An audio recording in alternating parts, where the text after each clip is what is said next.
Israel and Palestine दुनिया के दो इतने छोटे देश जिन्हें वर्ल्ड मैप पर ढूंढ पाना भी आसान नहीं है। बट क्यों उनका कॉन्फ्लिक्ट, क्यों उनका वॉर इतना बड़ा है कि वर्ल्ड की इंटरनेशनल मीडिया, इंटरनेशनल न्यूज़पेपर्स, हर जगह उन्हीं की हेडलाइन चल रही है, इसी कॉन्फ्लिक्ट के बारे में डिस्कशंस हो रहे हैं। ऐसा क्यों है? क्या यूएस का रोल है इस कॉन्फ्लिक्ट में? क्यों इंडिया के लिए इतना इंपॉर्टेंट है इस कॉन्फ्लिक्ट को का रिजॉल्व होना? इन्हीं सब टॉपिक्स को आज हम डिटेल में डिस्कस करने वाले हैं। इन्हीं टॉपिक्स को हम समझेंगे, इनका हिस्टोरिकल बैकग्राउंड समझेंगे कि इस कॉन्फ्लिक्ट का हिस्टोरिकल बैकग्राउंड क्या है, क्या इंपॉर्टेंस है हिस्ट्री में इस कॉन्फ्लिक्ट की, और क्यों आज भी ये इतना इंट्रैक्टेबल है, क्यों आज भी हर कोई इसी के बारे में डिस्कस कर रहा है। Hi guys, my name is Shravan Yadav and I welcome you all to this video. तो गाइस, आज जिस टॉपिक के बारे में हम बात करने वाले हैं वो टॉपिक है इजराइल एंड पैलेस्टाइन कॉन्फ्लिक्ट। क्या इंपॉर्टेंस है इस टॉपिक की प्रेजेंट सिनारियो में, इंडिया के लिए क्या इंपॉर्टेंस है, आपके पेपर 2 में इसकी क्या इंपॉर्टेंस है, इंटरनेशनल रिलेशंस में इसकी क्या इंपॉर्टेंस है। इन सभी चीजों को हम डिटेल में समझेंगे गाइस। इंडिया का क्या स्टैंड होना चाहिए ये भी हम समझेंगे गाइस। ये 3 पार्ट में आने वाला है video, because this is a very big topic. तो मैं नहीं चाहता कि कुछ भी डिटेल्स मिस हो। मैं इस टॉपिक को बहुत डिटेल में डिस्कस करूंगा। जितना हिस्टोरिकल बैकग्राउंड है, जैसे इसराइल फॉर्म हुआ है से लेकर आज प्रेजेंट सिनेरियो में जो सिचुएशन है वो क्यों है, उन सभी चीजों को हम डिटेल में डिस्कस करेंगे। तो let's start guys. Guys, as you can see in this world map, Israel and Palestine आपको इजीली नहीं दिखेंगे गाइस। जो ये एरिया है मेडिटेरेनियन सी के पास, this small part, this part, as you can see on the screen, I am making the mark, this is Israel and Palestine. इतना छोटा गाइस, इतना छोटा एरिया है, बट इनका कॉन्फ्लिक्ट बहुत बड़ा है और वर्ल्ड प्लेटफॉर्म पर इसकी बहुत ज्यादा चर्चा होती है। उसका कारण क्या है वो सारी चीजें हम डिटेल में डिस्कस करेंगे गाइस आज। क्यों इतनी ज्यादा ये प्रॉब्लम्स क्रिएट हो रही हैं। तो let's begin guys. Guys, you can C on the screen, this is Israel and Palestine guys. This is Israel and Palestine. एक तरफ लेबनान है, एक तरफ जॉर्डन है, एक तरफ सीरिया है, एक तरफ इजिप्ट है and other Muslim countries of African nation, African continent. तो गाइस, ये वाला पार्ट जो है, this is Israel, Gaza strip and West Bank. Guys, ये बहुत नए नए वर्ड सुनने को मिले होंगे आजकल न्यूज़पेपर में, न्यूज चैनल्स में आपको, कि West Bank, Gaza Strip, Hamas, Fatah, क्या है ये सब हम डिटेल में इस वीडियो में डिस्कस करने वाले हैं। तो दिस इज पैलेस्टाइन गाइस। अब पैलेस्टाइन जो है चारों तरफ से आप कह सकते हैं कि मुस्लिम कंट्रीज से घिरा हुआ है और ये एक जूज नेशन है। एक, या कहें one and only Jews nation है वर्ल्ड में।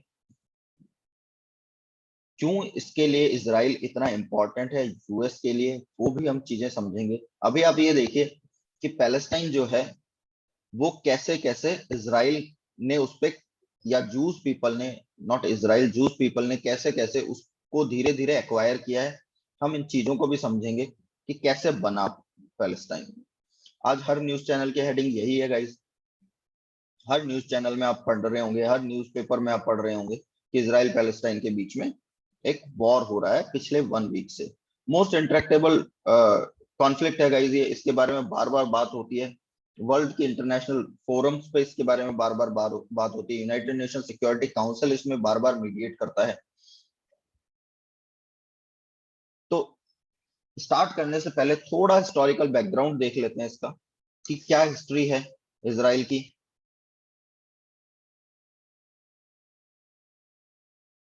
Guys, through out the history,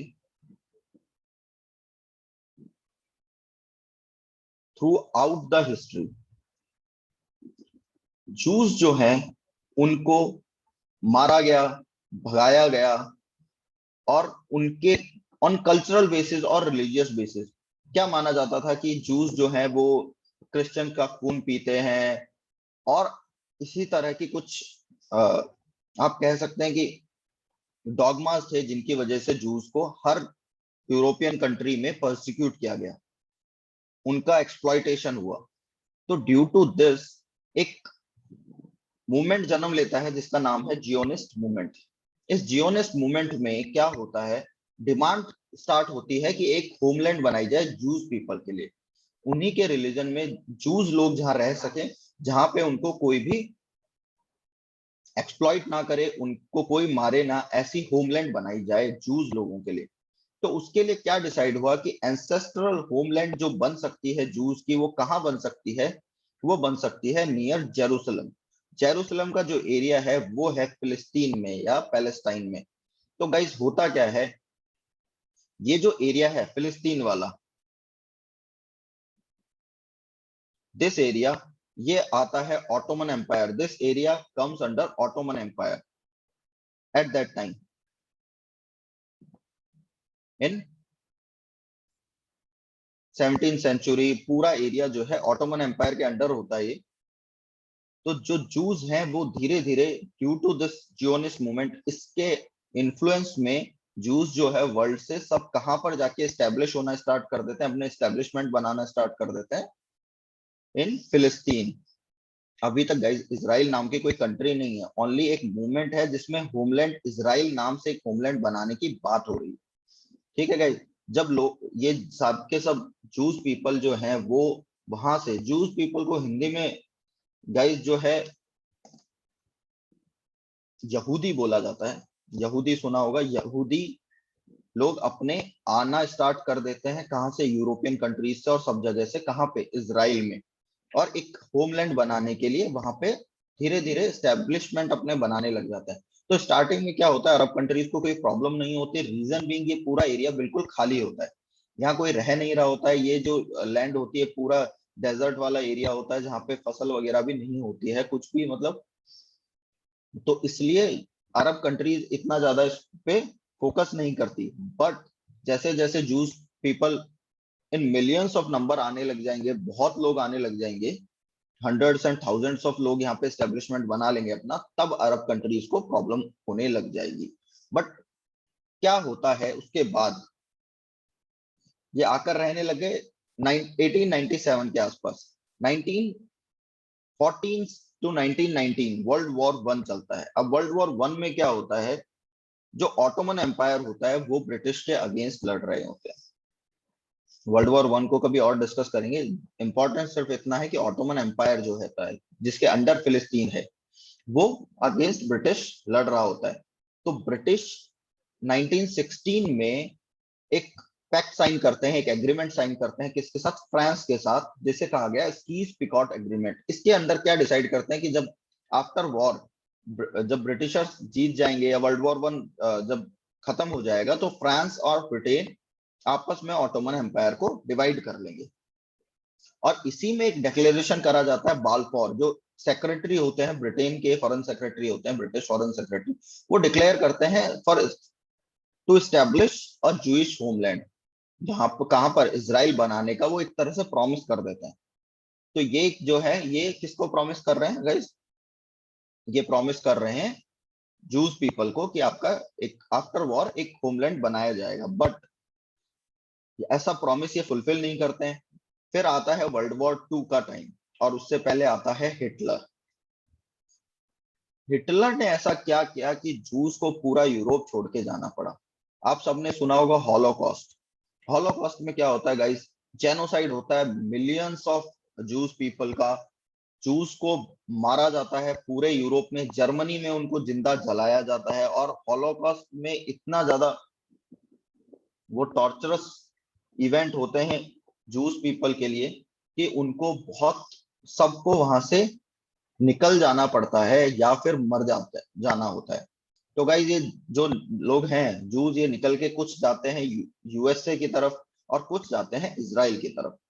तो after Nazi gain power in Germany 1930, Jews influx to Palestine took a major turn. Number of, बहुत ज्यादा बड़े नंबर में जूस जो है पैलेस्टाइन में आते हैं in hundreds of thousand and settled there. अब ये जो सेटलमेंट होता है, इसके ऊपर ब्रिटेन जो है वो कुछ नहीं कहता है, और धीरे धीरे सेटलमेंट होता रहता है। ब्रिटिश जो, अब ब्रिटिश एम्पायर कुछ कह क्यों नहीं रहा, हम ब्रिटिश एम्पायर की क्यों बात कर रहे हैं, क्योंकि ये एरिया जो है अंडर ब्रिटिश इन्फ्लुएंस है, ये ब्रिटिश के अंडर है ये एरिया। तो जूस यहाँ आकर रहने लग जाते हैं। इन 1947 सिचुएशन बहुत खराब हो जाती है। जूस एंड जो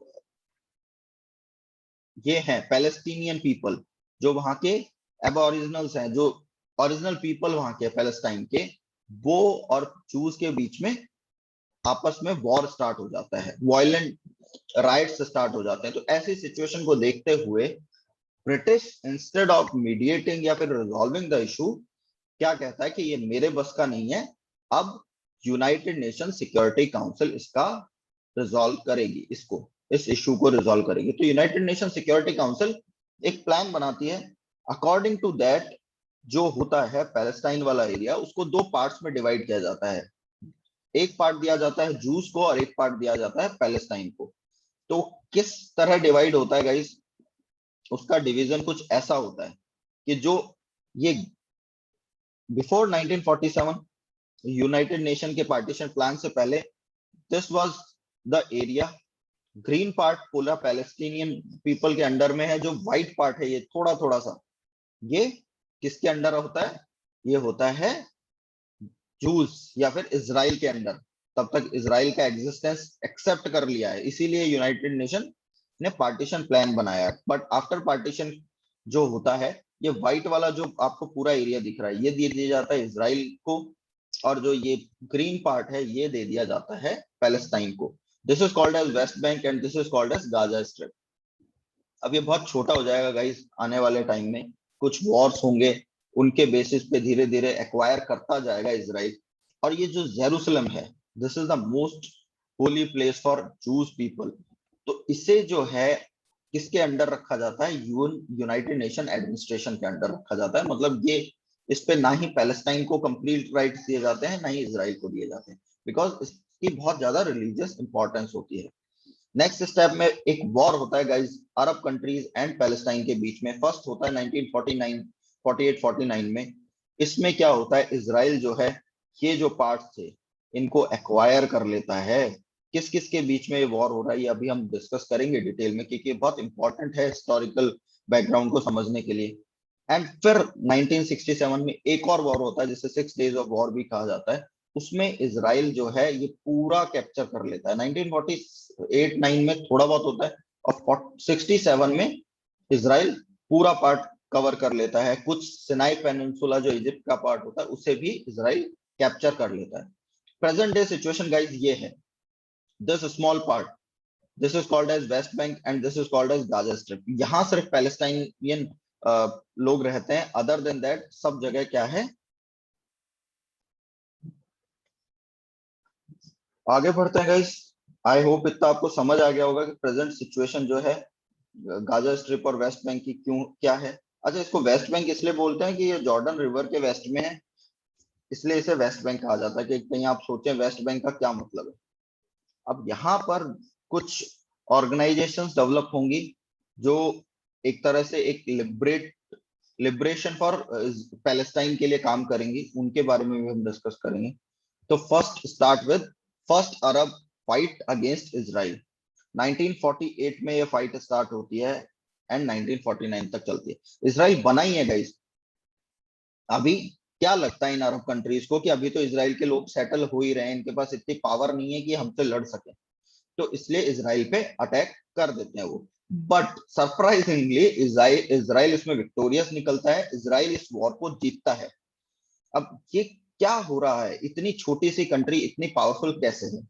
तो गाइज इसमें कहीं ना कहीं यूएस का भी बहुत ज्यादा इन्वॉल्वमेंट रहता है, यूएस भी सपोर्ट करता है। एडिशनली जो इजरायली लोग हैं वो बहुत इंटेलिजेंट लोग हैं, उनके पास जो टेक्नोलॉजीज हैं in defence sector, missile technologies, warfare technologies, वो बहुत ज्यादा एडवांस्ड हैं। आज जो वर्ल्ड में one of the advanced most advanced technologies में इजरायली टेक्नोलॉजी आती है guys. US, Russia and Israel, these three countries have most advanced technologies in defense field। तो अरब जो नेशंस होते हैं, कौन कौन से नेशंस गाइस, इसमें Egypt, Jordan, Iraq and Syria, ये चारों मिलकर डिक्लेयर कर देते हैं वॉर ऑन इजराइल।